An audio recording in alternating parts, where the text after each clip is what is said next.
नमस्कार मित्रों। आज हम राधा कृष्ण के दार्शनिक की कुछ महत्वपूर्ण बिंदुओं पर चर्चा करेंगे। उससे पहले की वीडियो में हमने राधा कृष्ण के दार्शनिक जो पृष्ठभूमि है, उनके ईश्वर का जो सिद्धांत है, उनकी चर्चा की थी। आज हम देखते हैं कि राधा कृष्ण के जो विभिन्न बिंदु हैं, विभिन्न टॉपिक है, राधा कृष्ण की दार्शनिक जो विचार है, उन विभिन्न बिंदुओं के माध्यम से हम दार्शनिक विचारों के बारे में जानने का प्रयास करते हैं। तो सबसे पहले हम ये देखते हैं कि जगत का जो स्वरूप है, उस जगत के बारे में राधा कृष्ण के किस प्रकार के विचार है। तो राधा कृष्ण की जगत संबंधी जो अवधारणा है, प्रयोजनात्मक तथा आध्यात्मिक है। उनके अनुसार जगत परम सत्य की अनंत संभावना में से एक संभावना है। जो परम सत्य, जो परम सत्य का जो जो कॉन्सेप्ट था राधा कृष्ण का, तो उसी के संदर्भ में ये देखते हैं कि राधा कृष्ण का जो जगत है वो परम जो सत्य की अनंत जितनी भी जो संभावना है, उन संभावना में से एक है। चूँकि यह संभावना व्यक्त होने से पूर्व निर्धारित नहीं है, इसलिए राधा कृष्ण जगत की निरपेक्ष की आकस्मिकता कहते हैं कि जगत जो है निरपेक्ष की आकस्मिकता। निरपेक्ष का मतलब अल्टीमेट रियलिटी। चूँकि यह निरपेक्ष की आकस्मिकता है, इसलिए सत्य है, क्योंकि जो सत्य से जिसका निर्माण होता है वो सत्य होता है। तो राधा कृष्ण के अनुसार जगत पूर्णतः गत्यात्मक तथा क्रियाशील है।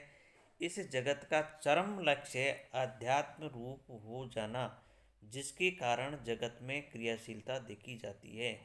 यह परम सत्य की लीला अर्थात आनंदपूर्ण खेल है। यानी जो परम सत्य है, अल्टीमेट जो रियलिटी है, जो परम सत्य की ये बात करते हैं, उसका उसकी एक अभिव्यक्ति है। तो उसकी अभिव्यक्ति इस जगत के रूप में मानते हैं। इसीलिए जब निरपेक्ष सत्य को ये सत्य रूप में मानते हैं, तो निरपेक्ष सत्य सत्य होता ही है। तो उसकी जो अभिव्यक्ति होती है, ये जगत उसकी एक अभिव्यक्ति है। तो इस प्रकार से जगत भी निरपेक्ष तत्व की बाती इसको सत्य मानते हैं। तो ये जगत के संदर्भ में राधा कृष्ण के विचार है। अब दूसरा जो बिंदु है, मानव का स्वरूप जो है, वो मानव के स्वरूप के बारे में डॉक्टर राधा कृष्ण के जो विचार है वो किस प्रकार से हैं।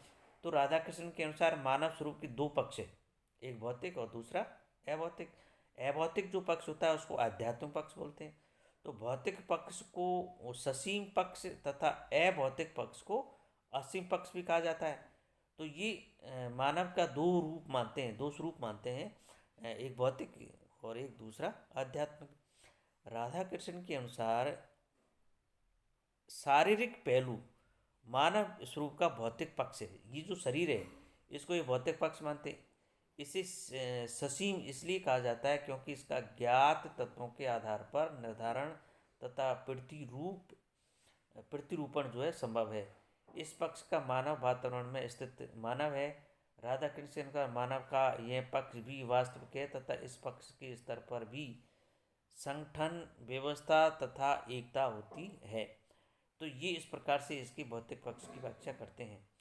राधा कृष्ण के अनुसार मानव का जो वास्तविक स्वरूप है उसका आध्यात्मिक स्वरूप है। अब ये जो आध्यात्मिक स्वरूप है, इसे ही वे आत्म कहते हैं। आत्म से आत्मा, यह पक्ष ईश्वरीय है। हमारे अंदर जो उच्चतर रूप को प्राप्त करने की जो प्रवृत्ति है, वह ईश्वरीय रूप ही है। इसी कारण इस पक्ष में ईश्वरीय संभावनाओं को व्यक्त करने की क्षमता होती है।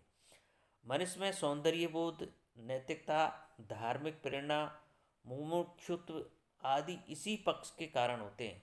तो मनुष्य के अंदर में जो सौंदर्य बोध होता है, जो नैतिकता होती है, सौंदर्य मतलब सौंदर्य को प्राप्त करने की जो इच्छा होती है, या नैतिकता जो भी जो नैतिक जो नियम होते हैं, नैतिकता जो होती है, धार्मिक जो प्रेरणा होती है, धर्म के प्रति जो प्रेरणा होती है, या मुमुक्षुत्व, यानी मुमुक्षुत्व का मतलब होता है मोक्ष को प्राप्त करने की इच्छा, जो जिज्ञासा होती है, वो इसी आध्यात्मिक पक्ष के कारण होती है।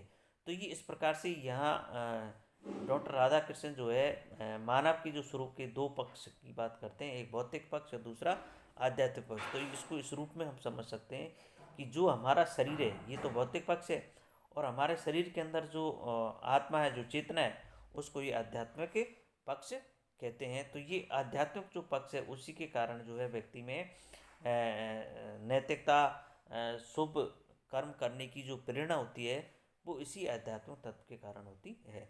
तो ये इस प्रकार से ये मानव की स्वरूप की व्याख्या करते हैं। अब यहाँ पर एक जो टॉपिक है पुनर्जन्म की अवधारणा, जो कि भारतीय दार्शनिक परंपरा में बहुत महत्वपूर्ण अवधारणा रही है। राधा कृष्ण पुनर्जन्म को स्वीकार करते हैं, यानी पुनर्जन्म होता है। उनके अनुसार मृत्यु के समय तक मानव की कुछ इच्छाएं, कार्य, प्रेरणा तथा प्रवृत्तियाँ अतृप्त रह जाती है, यानी कुछ कमियाँ रह जाती है। कुछ काम करने की जो इच्छाएं होती है वो उनकी पूर्ति एक जीवन में संभव नहीं हो पाती है। तो जब एक जीवन में उन कार्य करने की पूर्ति संभव नहीं हो जाती है, तो वो जो प्रवृत्तियाँ वो अतृप्त हो जाती है। तो उन प्रवृत्तियों को तृप्त करने के लिए वो पुनः जन्म, आत्मा जो है पुनः जन्म ग्रहण करती है। तो इन अतृप्त इच्छाओं और वासनाओं की पूर्ति के लिए आत्मा पुनः जन्म लेता है। तो राधा कृष्ण के अनुसार मानव आत्मा में निहित विभिन्न संभावनाएं एक ही जीवन में व्यक्त नहीं हो पाती है। यानी ये कहते हैं कि आत्मा में बहुत सारी विभिन्न संभावनाएं होती हैं कर्म करने की, कार्य करने की, और ये सारी जो संभावना है वो एक जीवन में संभव नहीं हो पाती हैं, इसलिए वो पुनः जन्म लेता है। इसलिए भी आत्मा पुनः जन्म लेता है। तो कहने का मतलब है कि ये पुनर्जन्म की अवधारणा को स्वीकार करते हैं। जैसा कि भारतीय जो परंपरा रही है, उन भारतीय परंपराओं में, भारतीय दार्शनिक जो परंपरा है उनमें अमूमन मोस्टली अधिकांश दार्शनिक परंपराएं पुनर्जन्म की अवधारणा को मानती हैं। अब मानव का जो चरम भाग्य है, तो राधा कृष्ण के अनुसार मानव का चरम भाग्य क्या है? मोक्ष, यानी चरम जो टारगेट है, मोक्ष है, उद्देश्य है, वो क्या है? तो वो जो उद्देश्य है वो मोक्ष प्राप्त करना है। तो राधा कृष्ण कर आत्मा द्वारा अपने आध्यात्मिक रूप, आध्यात्मिक जो रूप होता है वो ईश्वरी रूप होता है, ईश्वरत्व की पूर्ण अभिव्यक्ति या पूर्ण विकसित रूप ही मोक्ष है। परंतु उनके अनुसार मानव का चरम भाग्य व्यक्तिक मोक्ष नहीं वरन सर्व मुक्ति है। ये सर्व मुक्ति की बात करते हैं, व्यक्ति मुक्ति की बात नहीं करते। व्यक्ति मुक्ति तो एक व्यक्ति की मुक्ति होती है, ये सर्व मुक्ति का मतलब समाज की, संपूर्ण समाज की सर्व मुक्ति की ये बात करते हैं, क्योंकि सर्व मुक्ति में ही सार्वभौमता है। सर्व मुक्ति में जगत निहित काल प्रक्रिया समाप्त हो जाती है। इस दृष्टि से मानव का चरम भाग्य काल का अंत है। तो ये इस प्रकार से ये जो राधा कृष्ण है वो मोक्ष की जो अवधारणा है, उस मोक्ष अवधारणा में ये व्यक्तिक मोक्ष की अपेक्षा सार्वजनिक जो मुक्ति है, सर्व जो मुक्ति है, उस पर ये जोर डालते हैं। अब धर्म का जो स्वरूप है वास्तव में वो राधा कृष्ण के दृष्टि में किस प्रकार से है? तो राधा कृष्ण के अनुसार विभिन्न प्रकार की धार्मिक प्रथाओं, रीति रिवाजों तथा प्रतीकों के कारण ही विभिन्न प्रकार के धर्मों का उद्भव होता है। और विभिन्न प्रकार के जो धर्म उत्पन्न होते हैं उनका कारण क्या है कि एक तो धार्मिक जो प्रथाएं होती हैं, रीति रिवाज होती हैं, उनके प्रतीक होते हैं, इन्हीं के कारण धर्मों की उत्पन्न होता है, उद्भव होता है। किंतु वास्तव में सभी धर्मों का सार रूप एक है, क्योंकि सभी धर्म एक सत्य पर बल देते हैं। राधा कृष्ण के अनुसार धर्म वस्तुतः कोई सिद्धांत नहीं है, वरन यह तो सत्य की अंतर्दृष्टि है।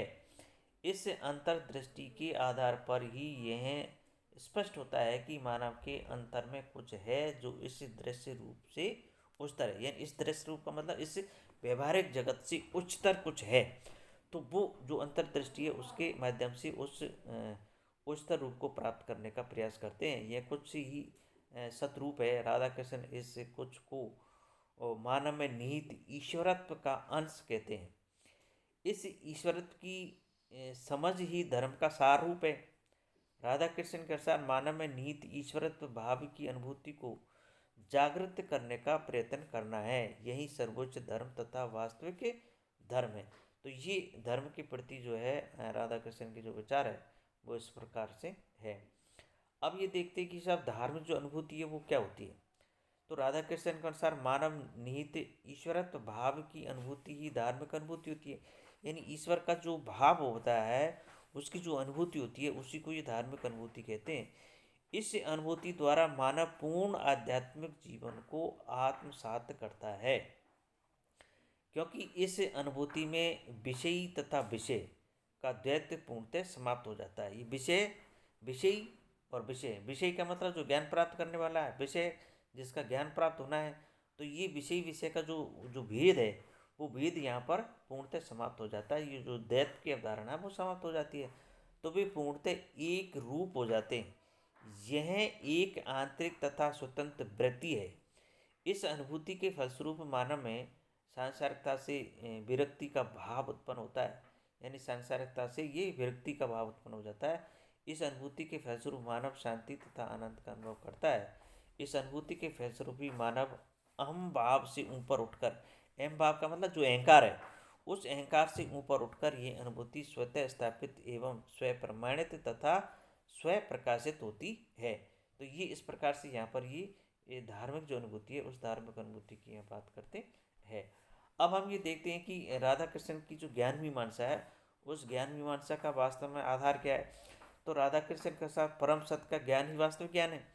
उनके अनुसार ज्ञानोपार्जन की तीन ढंग है, तरीके हैं, मेथड है। वो क्या है? एक तो इंद्रिय अनुभव, सेंस एक्सपीरियंस। दूसरा है कि बौद्धिक अवगति, इंटेलेक्चुअली कोग्निशन। और तीसरा है अंतर्दृष्टि, इंट्यूटिव एप्रीहेंशन। तो अब ये तीन प्रकार से ज्ञान प्राप्त किए जा सकते, इंद्रिय अनुभव द्वारा, बौद्धिक अवगति द्वारा और अंतर्दृष्टि द्वारा। इन तीनों ढंगों में से राधा कृष्ण अंतर्दृष्टि को सर्वोच्च मानते हैं। यद्यपि ये तीनों को मानते हैं, लेकिन जो अंतर्दृष्टि है उसको ये बहुत महत्वपूर्ण स्थान देते हैं, क्योंकि अंतर्दृष्टि ही वह शक्ति है जो कि सत्य के एक रूप तथा अखंड रूप का साक्षात ज्ञान कराती है। राधा कृष्ण इंद्रिय अनुभव तथा बौद्धिक अवगति को परम सत्य के ज्ञान के लिए एथिस्ट मानते हैं। उनके अनुसार इंद्रिय अनुभव से बाह्य जगत की वस्तुओं का ज्ञान होता है, और वह ज्ञान भी पूर्णतः सही नहीं होता, क्योंकि इंद्रिय कभी कभी भ्रामक ज्ञान भी दे देती है। इसके अलावा बौद्धिक अवगति भी सत्य के ज्ञान के लिए एथिस्ट है, क्योंकि बौद्धिक अवगति की विषयी तथा विषय का महत्व रहता है, जबकि सत्य जो है अद्वैत रूप है। अतएव यह सत्य को उसके अद्वैत रूप को पकड़ने में असमर्थ है। तो राधा कृष्ण के अनुसार अंतर्दृष्टि ही वह शक्ति है जिसके द्वारा सत्य के अद्वैत रूप का ज्ञान संभव है, क्योंकि इसके द्वारा प्राप्त ज्ञान में विषयी तथा विषय का जो द्वैत है वो नहीं रहता है। यह वस्तु को उसकी सार रूपता, उसकी एक रूपता में पकड़ती है। इस प्रकार राधा कृष्ण अंतर्दृष्टि से प्राप्त ज्ञान को ही श्रेष्ठ ज्ञान मानते हैं। यद्यपि राधा कृष्ण ने ज्ञान को इंद्रिय अनुभव और बौद्धिक अवगति का भी महत्व दिया है, लेकिन वो वास्तविक जो ज्ञान है वो अंतर्दृष्टि के रूप में ही मानते हैं, क्योंकि अंतर्दृष्टि में विषय और विषय का जो भाव है, जो भेद है, वो समाप्त हो जाता है और उसमें एकात्मकता हो जाती है और परम सत्य का ज्ञान प्राप्त होता है।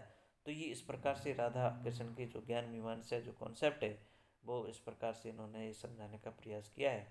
तो इसी के साथ में हमारा जो राधा कृष्ण का जो टॉपिक है वो समाप्त होता है। निश्चित रूप से आप लोगों को समझ में आया होगा, ध्यान से पढ़ेंगे तो ये सारी चीज़ें आपको समझ में जाएगी। धन्यवाद।